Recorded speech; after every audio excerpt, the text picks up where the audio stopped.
જી સાહેબ, આજ રોજ ખનીજ ચોરી વિરુદ્ધ આપે કાર્યવાહી કરી છે, શું કાર્યવાહી કરી વાત કરો ને? જે આજરોજ હું અને મારી ટીમ તાલુકાના લોકો તરફથી જે અસહ્ય ત્રાસ ડમ્પર ચાલકોનો હતો તેના અનુસંધાને વારંવાર અમોને રજૂઆત આવતી હતી. તે અંગે અમોની ટીમ સાથે આજે રાત્રિના 10:30 આસપાસ પૂતળિયા ગામેથી રેતી ભરેલા ડમ્પરોનો પીછો કરતા તેઓએ ત્યાં ગામની અંદર શેરીઓમાં ડમ્પરો સંઘરી દઈ અને લોકો નાચી છૂટ્યા હતા. ત્યારબાદ અમારી ટીમે દરેક શેરીમાં ઊભા રહી અને દરેક ડમ્પરને એક જણાએ કોર્ડન ઓફ કરેલ.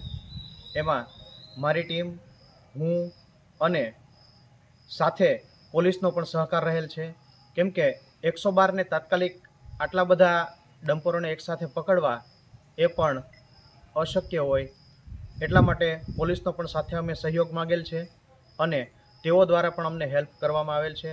આજરોજ અમે કુલ 5 ડમ્પરો પકડેલ છે, જેમાંથી એક રેતી ભરેલું છે અને બાકી અમારી ટીમને જોઈ બીજા ડમ્પરો ખાલી કરી નાખેલ હતા. તેઓને પણ હું અમારી ટીમ સાથે આજરોજ અહીંયા મામલતદાર કચેરીએ લઈ આવેલ છે, જે અંગે હું આગળની કાર્યવાહી હાથ ધરવાનો છું.